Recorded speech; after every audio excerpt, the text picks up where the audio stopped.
الحمد للہ رب العالمین خالق السماوات والارضین والصلاة والسلام علی من کان نبیا وآدم بین الماء والطین اجمل الاجملین اکمل الاکملین سیدنا محمد وآلہ واصحابہ واہل بیتہ اجمعین اما بعد فاعوذ باللہ من الشیطان الرجیم بسم اللہ الرحمن الرحیم الحمد للہ عز وجل ہم العقائد والمسائل کا درس پڑھ رہے تھے، اس کے اسباق ہم پڑھ رہے تھے۔ یہ کتاب اہل سنت والجماعت کے عقائد اور معمولات کے دلائل پر ہے، یعنی اہل سنت والجماعت کے جو عقائد ہیں اور جو معمولات ہیں ان کو اس کتاب میں قرآن و احادیث سے ثابت کیا گیا ہے۔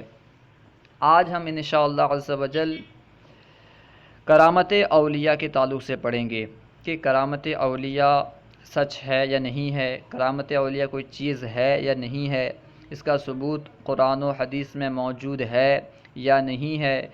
جو شخص کرامت اولیاء کو مانے گا وہ مسلمان رہے گا یا نہیں رہے گا، انشاءاللہ عز وجل اللہ نے چاہا تو اس تعلق سے پڑھیں گے۔ کرامت اولیاء یقیناً قرآن و حدیث سے ثابت ہے، انشاءاللہ آگے خود مصنف بیان کریں گے۔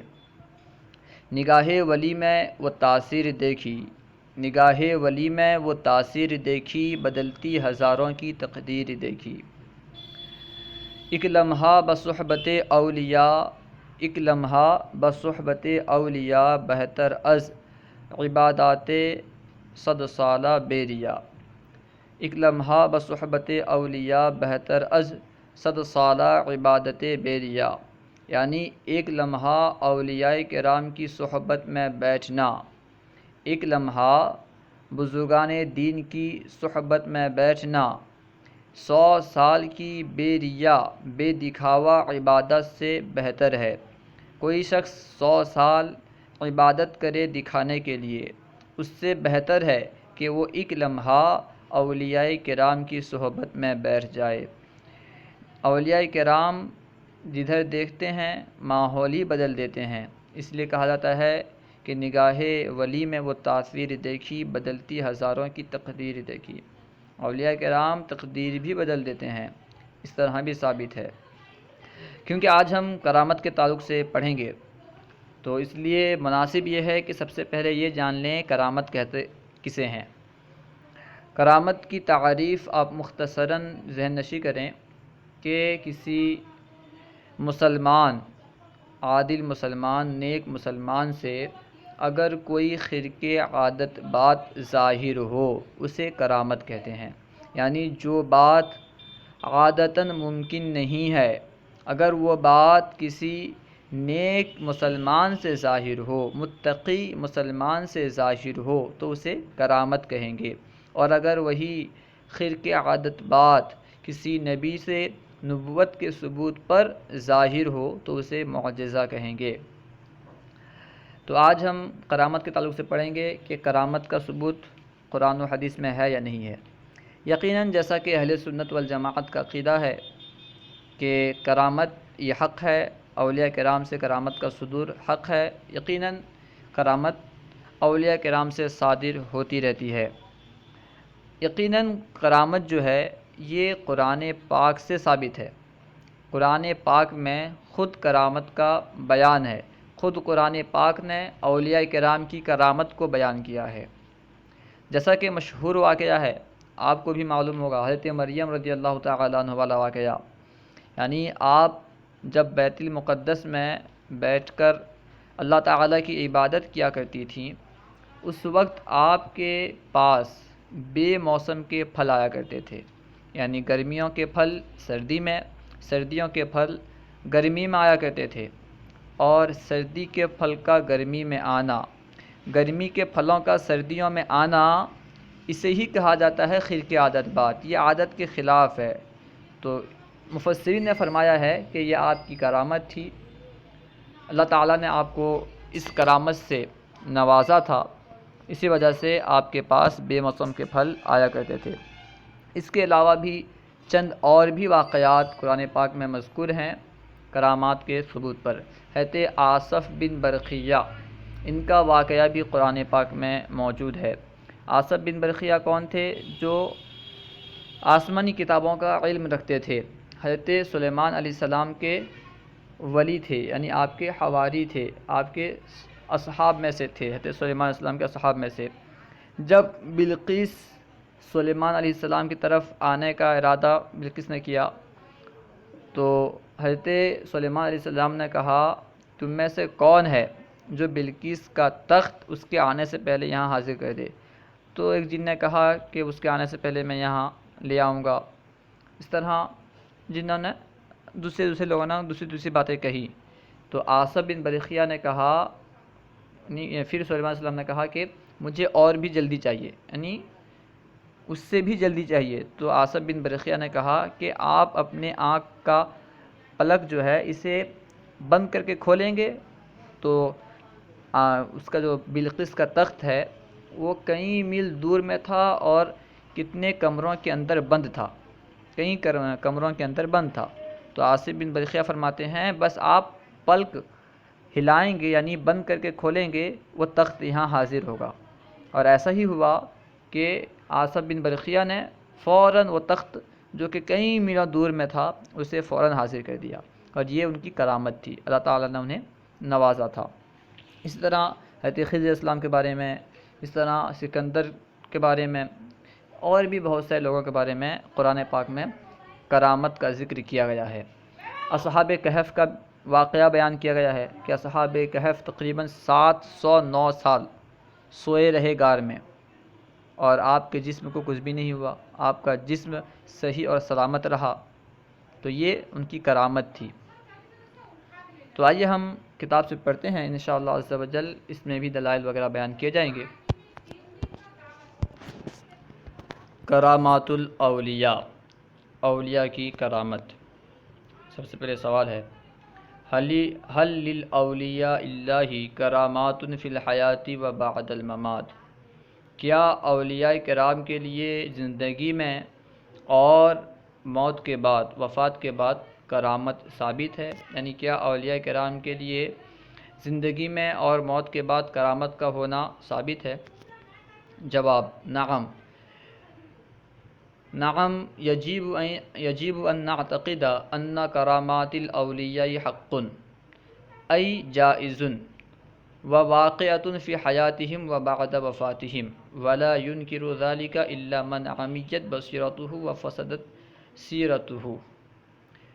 جی ہاں، کرامت اولیاء ثابت ہے، بلکہ واجب ہے کہ ہم یہ اعتقاد رکھیں، یجب ان نعتقد، واجب ہے کہ ہم یہ اعتقاد رکھیں، ان کرامات الاولیاء حق، کہ کرامات اولیاء، ان کرامات الاولیاء حق، کرامت اولیاء حق ہے، ای جائز یعنی ممکن ہے، جائز ہے، وواقعۃ فی حیاتہم وبعد وفاتہم یعنی اولیاء کرام کی زندگی میں اور ان کی وفات کے بعد کرامت اولیاء واقع ہے، ہوتی رہتی ہے۔ ولا ينکر ذالک، اور اس کا انکار نہیں کرتا، الا من عمیت بصیرتہ، مگر جس کی بصیرت ختم ہو گئی ہو، وفسدت سیرتہ، اور جس کی سیرت خراب ہو گئی ہو، یعنی جس کی بصیرت ختم ہو گئی ہو، جس کی سیرت خراب ہو گئی ہو، وہی کرامت اولیاء کا انکار کر سکتا ہے، اس کے علاوہ کوئی کرامت اولیاء کا انکار نہیں کر سکتا۔ کوئی صحیح آدمی جس کی بصیرت صحیح ہو، سلیم بصیرت والا، کرامت اولیاء کا انکار نہیں کر سکتا۔ مد دلیل علی وقوعها، اس کے واقع ہونے پر کیا دلیل ہے؟ یعنی کرامات کے وقوع پر، کرامات کے ہونے پر کیا دلیل ہے آپ کے پاس؟ آپ کیسے کہہ سکتے ہیں کہ کرامات واقع ہوتی ہے؟ بتا رہے ہیں، جواب الدلیل علی وقوعها امران، اس کے وقوع پر، کرامات کے ہونے پر دو دلیل ہیں، اس کے وقوع پر دلیل دو ہیں، دو باتیں ہیں۔ احدہما ما حکی اللہ فی کتابہ العزیز، ان میں سے ایک، ان دو امروں میں سے ایک امر، ان دو باتوں میں سے ایک بات کیا ہے؟ جسے اللہ تبارک و تعالی نے اپنے عزیز کتاب میں، اپنے پیارے کتاب میں بیان فرمایا، کہ قصۃ مریم، جیسا کہ حضرت مریم رضی اللہ عنہا کا قصہ، قال اللہ تعالی، اللہ تبارک و تعالی ارشاد فرماتا ہے، کلما دخل علیہ زکریا المحراب وجد عندها رزقا قال یا مریم ان لک هذا قالت هو من عند اللہ ان اللہ یرزق من یشاء بغیر حساب۔ جب بھی ترجمہ دیکھیں، جب بھی حضرت زکریا علیہ السلام محراب پر حضرت مریم کے پاس داخل ہوتے جاتے، ان کے نزدیک رزق پاتے، وجد عندها رزق، ان کے پاس رزق پاتے یعنی بے موسم کے پھل پاتے۔ قال یا مریم، تو انہوں نے فرمایا، حضرت زکریا نے فرمایا، یا مریم ان لکی ھذا، یہ تمہارے لیے کہاں سے ہے، تمہارے پاس یہ کہاں سے آتے ہیں، یہ پھل، یہ رزق کہاں سے آتے ہیں؟ قالت ہوا من عند اللہ، تو حضرت مریم نے فرمایا کہ یہ اللہ کی جانب سے ہے، یہ اللہ کی طرف سے ہے۔ ان اللہ یرزق من یشاء بغیر حساب، بے شک اللہ تبارک و تعالی جسے چاہتا ہے بے حساب رزق عطا فرماتا ہے، بغیر حساب رزق دیتا ہے۔ قال اہل التفسیر کان یوجد عندها فاکہۃ الشتاء فی الصیف و فاکہۃ الصیف فی الشتاء۔ اہل تفسیر نے فرمایا، یعنی مفسرین نے فرمایا کہ حضرت مریم رضی اللہ تعالی عنہا کے پاس سردیوں کے میوے گرمیوں میں اور گرمی کے میوے سردی میں پائے جاتے تھے۔ وَكَانَ يَجِيُّهَا ذَلِكَ مِن طَرِيقِ غَيْرِ مَأْلُوفٍ، اور ان میووں کا ان کے پاس آنا یہ غیر فطری طریقے سے تھا۔ کَانَ يَجِيُّهَا ذَلِكَ مِن طَرِيقِ غَيْرِ مَأْلُوفٍ، اور ان کا یعنی ان پھلوں کا حضرت مریم کے پاس آنا غیر معمول طریقے سے تھا، غیر فطری طریقے سے تھا۔ وَذَلِكَ هُوَ الْكَرَامَۃُ، اور یہی کرامت ہے، یعنی یہی غیر فطری طریقے سے ان کے پاس رزق کا آنا، میووں کا آنا، پھلوں کا آنا، یہی کرامت ہے۔ اکرمہ اللہ تعالی بہا، جس اللہ تعالیٰ نے انہیں اس سے نوازا تھا۔ وقال اللہ تعالی فی حقہا ایضاً، اور اللہ تعالیٰ نے ان کے حق میں فرمایا، یہ بھی فرمایا، کیا فرمایا؟ وَهُزِّيهِ إِلَيْكِ بِجِذْعِ النَّخْلَةِ تُسَاقِطْ عَلَيْكِ رُطَبًا جَنِيًّا، یعنی اور اس کو یعنی کھجور کے درخت کو اپنی طرف ہلائیے، کھجور کا درخت تمہاری طرف تر کھجور ڈالے گا۔ تو یہ بھی آپ کی کرامت میں سے ہے کہ آپ ہلائیں گے تو سوکھے کھجور کے درخت سے آپ کے پاس تر کھجور آئے گا، اور کھجور کے تنے کو ہلانے کی بات ہے۔ آپ غور کر سکتے ہیں کہ کھجور کا تنا کس طرح ہلایا جا سکتا ہے۔ وَمِنْ ذَلِكَ قِصَّةُ أَهْلِ الْكَهْفِ، اور اسی میں سے یعنی کرامت اولیاء کے ثبوت میں سے اصحاب کہف کا قصہ ہے۔ فقط ذکرہ اللہ تعالی فی کتابہ، یقیناً اللہ تبارک و تعالی نے اسے اپنی کتاب میں ذکر فرمایا۔ انہم ناموا 309 عوام، کہ انہوں نے کہ وہ لوگ 809 سال 309 سال 309 عوامین کے وہ لوگ 309 سال سوئے رہے۔ نامو وہ لوگ سوئے رہے، 309 عوامین یعنی 309 سال۔ دون ان یتناولوا فیہا طعاما ولا شرابا، بغیر اس کے کہ اس مدت میں وہ کچھ کھانا کھائیں اور کچھ پئیں، یعنی بغیر کھائے پیے 309 سال وہ لیٹے رہے، سوئے رہے۔ وَأَنَّهُ تَعَالَى تَوَلَّى تَقْلِبَهُمْ ذَاتَ الْيَمِينِ وَذَاتَ الشِّمَالِ بِدُونِ أَيِّ سَبَبٍ، اور اللہ تعالیٰ ولی تھا، اللہ تعالیٰ ان کا ولی ہو گیا، کس بات کا؟ انہیں داہنے سے بائیں اور بائیں سے دائیں طرف کرنے کا، یعنی انہیں پلٹنے کا، پہلو پلٹنے کے لیے اللہ تعالیٰ نے خود ذمہ لے لیا۔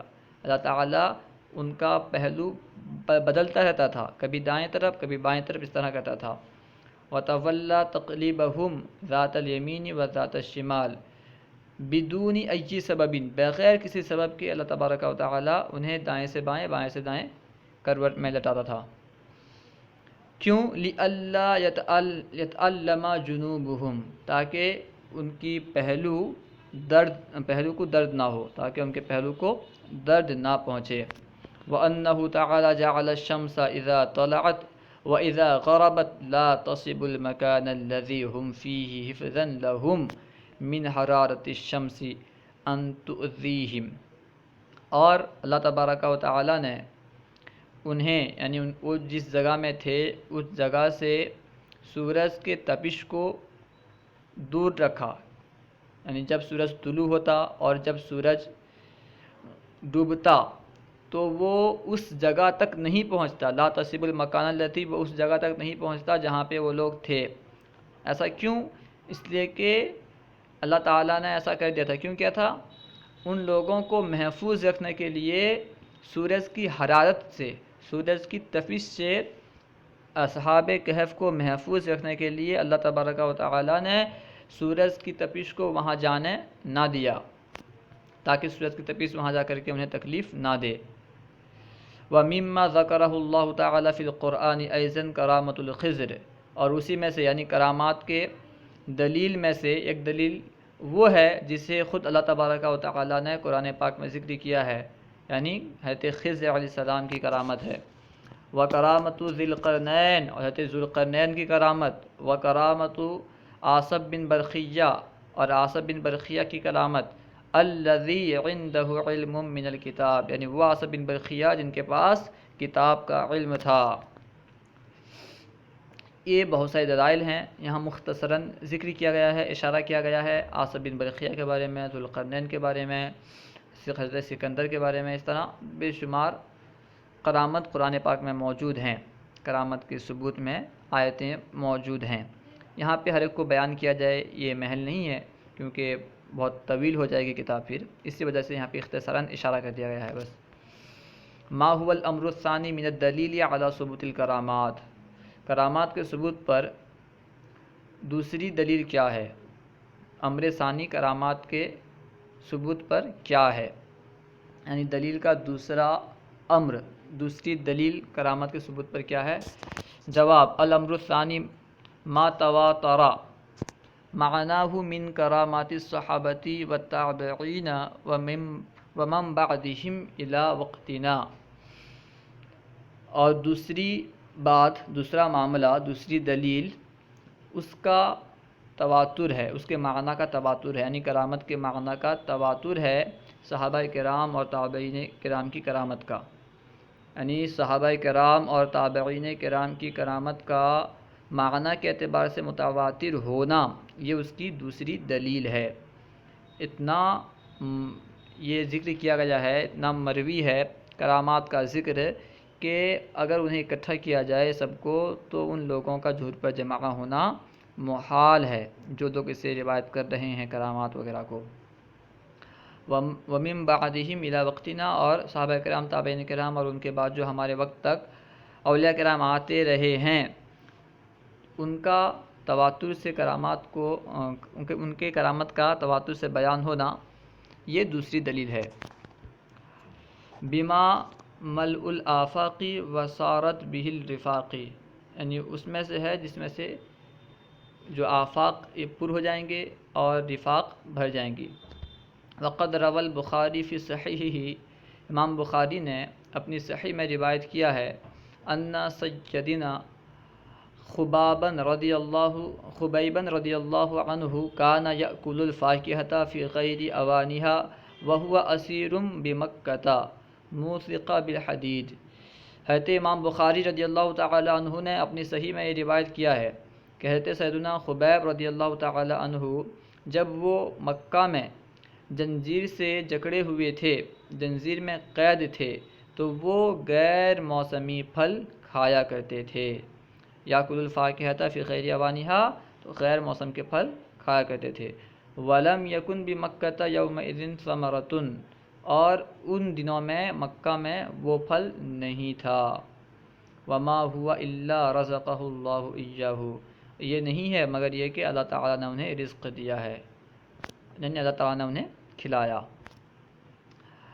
فہیہ کرامۃ لہو، تو یہ ان کی کرامت ہے. وروى البخاری ایضا ان سیدنا عاصما رضی اللہ عنہ لما قتل اراد المشرکون ان یأخذوا قطعة من جسدہ. اور امام بخاری نے روایت کیا ہے، اور ایک کرامت بیان کر رہے ہیں. امام بخاری نے روایت کیا ہے کہ حضرت سیدنا عاصم رضی اللہ تعالی عنہ کو جب شہید کر دیا گیا تو مشرکوں نے ارادہ کیا، اراد المشرکون ان یاخذوا قطعۃ من جسدہ، تو مشرکوں نے ارادہ کیا کہ ان کے جسم کا ایک ٹکڑا لیں. فبعث اللہ مثل الظلتی من الدبر وہی جماعۃ النحل او دبابیر، تو اللہ تعالیٰ نے ایک یعنی جو شہد کی مکھیوں کا ایک جماعت کو بھیجا، شہد کی مکھیوں کی جماعت کو بھیجا حفاظت کے لیے. مثلا ذلتی من الدبر وہی، اور دبر کیا ہے اسے بتا رہے ہیں، وہی جماعت النحل یعنی شہد کی مکھیوں کی ایک جماعت ہے، او دبابیر یا بھیڑ کی ایک جماعت ہے. فحمسہ منہم، تو انہوں نے ان سے یعنی کفاروں سے اسے محفوظ رکھا. فلم یقدر منہ علی شیء، تو وہ لوگ یعنی کفار اس کچھ بھی تھوڑا بھی اس پر قادر نہ ہو سکے، یعنی تھوڑا بھی اس سے لے کے جانا پر قادر نہ ہو سکے. فلم یقدروا منہ علی شیء، تو وہ اس سے کچھ لینے پر قادر نہ ہوئے. وہذہ کرامۃ لعاصم رضی اللہ تعالی عنہ بعد موتہ، اور یہ حضرت عاصم رضی اللہ تعالی عنہ کی کرامت تھی ان کی وفات کے بعد. وعن انس رضی اللہ تعالی عنہ قال كان اسید بن حضر وعباد بن بشر عند رسول اللہ فی لیلۃ ظلماء. حضرت انس رضی اللہ تعالیٰ عنہ سے روایت ہے، آپ فرماتے ہیں کہ حضرت اسید بن حضیر اور حضرت عباد بن بشر نبی کریم صلی اللہ تعالیٰ علیہ وسلم کے بعد پاس ایک اندھیری رات میں تھے. حضرت اسید بن حضیر اور حضرت عباد بن بشر یہ دونوں حضرت نبی کریم صلی اللہ تعالیٰ علیہ وسلم کی بارگاہ میں ایک اندھیری رات میں بیٹھے ہوئے تھے، حاضر تھے. فتحدثا عنده، تو ان کے درمیان بات کر رہے تھے. حتی اذا خرجا اضاءت لهما عصاء احدهما، یہاں تک کہ جب وہ دونوں نکلے، جب وہ دونوں وہاں سے نکلے، نبی پاک صلی اللہ علیہ وسلم کی بارگاہ سے نکلے. اضاءت لهما عصاء احدهما، تو ان دونوں کے لیے ان دونوں میں سے ایک کی لاٹھی تھی وہ روشن ہو گئی. فاضاءت لهما عصاء احدهما، تو ان دونوں میں سے ایک کی لاٹھی ان دونوں کے لیے روشن ہو گئی، یعنی ٹرچ کی طرح ان دونوں میں سے ایک کی لاٹھی روشن ہو گئی اور پورا راستہ جو ہے دکھنے لگا. وہی فرما رہے ہیں فاضاءت لهما عصاء احدهما، ان دونوں میں سے ایک کی لاٹھی ان دونوں کے لیے روشن ہو گئی. فمشیا فی ضوئها، تو وہ دونوں اس کی روشنی میں یعنی لاٹھی کی جو روشنی تھی اس روشنی میں چلنے لگے. فلما تفرقا بہما الطریقا، تو جب راستہ ان دونوں میں سے جدا ہوا. فلما تفرقا بہما الطریق، جب ان دونوں میں سے راستہ جدا ہوا یعنی جب وہ ایسی جگہ جہاں پہنچے جہاں سے انہیں الگ جگہ جانا تھا، انہیں الگ طرف جانا تھا، دونوں کا گھر الگ الگ طرف تھا، تو جہاں سے دونوں جدا ہو رہے تھے، ایک کو دوسری طرف جانا تھا، دوسرے کو دوسری طرف جانا تھا. تو اب کیا ہوا؟ فرما رہے ہیں فلما تفرق بینہما الطریق اضاءت لکل واحد منہما عصاہ، تو ان میں سے ہر ایک کے لیے اس کی لاٹھی روشن ہو گئی. جب وہ جدا ہوئے، اس کو دوسری طرف جانا تھا، اس کو دوسری طرف جانا تھا، تو دونوں کی لاٹھی روشن ہو گئی. فمشى فی ضوئها، تو ان میں سے ہر ایک اس کی روشنی میں یعنی اپنی لاٹھی کی روشنی میں چلنے لگا. وکرامت الاولیاء کثیرۃ، اور کرامت اولیاء بہت زیادہ ہیں، کثیر ہیں. لا تدخل تحت الحصر، وہ حصر میں نہیں آ سکتی. کرامات اولیاء اتنی ہیں کہ ان کا شمار کرنا، انہیں منحصر کرنا محال ہے، قریب محال ہے. وَكُلُّهَا مُعْجِزَاتٌ لِلرَّسُولِ صلی اللہ علیہ وسلم وَإِخْوَانُهُ الْأَنْبِيَاء علیہ السلام، اور تمام کی تمام یعنی تمام کرامات نبی کریم صلی اللہ تعالیٰ علیہ وسلم کا معجزہ اور آپ صلی اللہ تعالیٰ علیہ وسلم کے جو ساتھی ہیں، سمجھ لیں نبوت میں جو آپ صلی اللہ علیہ وسلم کے ساتھی ہیں، ان کا معجزہ ہے، یعنی نبی کریم صلی اللہ تعالیٰ علیہ وسلم کا معجزہ اور دیگر انبیاء کرام کا معجزہ ہے۔ یعنی نبی کریم صلی اللہ تعالیٰ علیہ وسلم کے زمانے میں، آپ کے عہد نبوت میں جتنے اولیاء کرام سے کرامات ظاہر ہوا ہے، یہ سب کرامت دراصل نبی پاک صلی اللہ تعالیٰ علیہ وسلم کا معجزہ ہے، یعنی ہمارے نبی صلی اللہ علیہ وسلم کا معجزہ ہے۔ اور جس نبی کے دور میں ان کے امت میں سے کسی سے کرامت ظاہر ہوا ہے تو وہ اس نبی کا معجزہ ہے۔ جس نبی کی امت میں کوئی کرامت ظاہر ہوا، وہ کرامت دراصل اس نبی کا معجزہ ہے۔ لِأَنَّهُ مَا كَانَ مُعْجِزَةٌ لِنَبِيٍّ أَن يَكُونَ كَرَامَةً لِوَلِيٍّ، اس لیے کہ جو چیز نبی کا معجزہ ہوتا ہے، لِأَنَّهُ مَا كَانَ مُعْجِزَةً لِنَبِيٍّ، اس لیے کہ جو چیز نبی کے لیے معجزہ ہے، أَن يَكُونَ كَرَامَةً لِوَلِيٍّ، ممکن ہے کہ وہ ولی کی کرامت ہو۔ یعنی کچھ ایسی کرامت ہیں کچھ ایسے معجزات ہیں جو کرامت نہیں ہو سکتے، اس کے علاوہ جو بھی چیز نبی کا معجزہ ہو سکتی ہے وہ ولی کی کرامت ہو سکتی ہے۔ جیسے قرآن کریم ہے، قرآن کریم بھی معجزہ ہے، لیکن یہ کسی ولی کی کرامت نہیں ہو سکتی۔ یعنی کچھ ایسے معجزات ہیں جو نبیوں کے ساتھ خاص ہیں، اس کے علاوہ اکثر معجزات ولی میں بھی پائے جا سکتے ہیں جنہیں کرامت کہا جائے گا۔ فَمِنْهُمْ مَنْ دَخَلَ النَّارَ فَلَمْ تُؤْثِرْ فِيهِ، تو انہی میں سے ہے، یعنی انہی اولیاء کرام میں سے کوئی ہے جو آگ میں داخل ہو گئے مگر آگ ان پر کچھ بھی اثر نہیں کیا، آگ نے ان پر کچھ بھی اثر نہیں کیا۔ وَمِنْهُمْ مَنْ وَقَعَ عَلَى يَدِهِ أَحْيَاءُ الْمَوْتَى، اور انہی میں سے ہیں جن کے ہاتھ پر مردوں کا زندہ ہونا واقع ہوا ہے، جنہوں نے مردوں کو زندہ کیا ہے۔ وَمِنْهُمْ أَهْلُ الْخَطُوَّةِ، اور انہی میں سے ہیں جو حفاظت کرنے والے ہیں۔ وَمِنْهُمْ مَنْ يَمْشِي فِي الْهَوَاءِ وَالْمَاءِ، اور انہی میں سے یعنی انہی اولیاء کرام میں سے وہ ہیں جو ہوا میں چلتے ہیں اور پانی میں چلتے ہیں۔ وَمِنْهُمْ مَنْ أَطَاعَتْهُ الْجِنُّ إِلَى غَيْرِ ذَلِكَ، اور انہی میں سے بعض اولیاء میں سے ایسے ہیں جن کی اطاعت جن بھی کرتے ہیں، جنات جن کی اطاعت کرتے ہیں، جیسے حضرت غوث پاک رضی اللہ تعالیٰ عنہ ہے، جنات آپ کی اطاعت کرتے تھے۔ إِلَى غَيْرِ ذَلِكَ، اس کے علاوہ بھی بہت سارے کرامات مذکور ہیں۔ تنبیہ، یہاں تنبیہ فرما رہے ہیں، ذکر العلماء رحمهم اللہ ان خوارق العادات ان كانت على يد كافر او فاسق فهو سحر وان كان على يد ولي فهو المؤمن المستقيم وهو کرامۃ۔ فرما رہے ہیں کہ علماء کرام نے ذکر کیا ہے کہ خوارق عادات یعنی خلاف عادت بات اگر کافر کے ہاتھ پر ہو یا فاسق کے ہاتھ پر ہو تو وہ جادو ہے، اور اگر ولی کے ہاتھ پر ہو، ولی یعنی وہ مومن جو سیدھے راہ میں چلنے والا ہو، یعنی مومن متقی کے ہاتھ میں اگر کرامت ظاہر ہو، خرق عادت بات ظاہر ہو، فہو کرامت، تو وہ کرامت ہے۔ صلو علی الحبیب صلی اللہ تعالی علی محمد، اللہ و رسولہ اعلم۔ اگر کہیں کوئی بات آپ کو سمجھ میں نہ آئی ہو یا کوئی سوال کرنا چاہتے ہوں تو کمنٹ باکس میں سوال کریں، انشاءاللہ عز و جل آپ کو جواب مل جائے گا۔ ہمارے یوٹیوب چینل فیضان درس نظامی کو ضرور سبسکرائب کریں۔ السلام علیکم ورحمۃ اللہ وبرکاتہ۔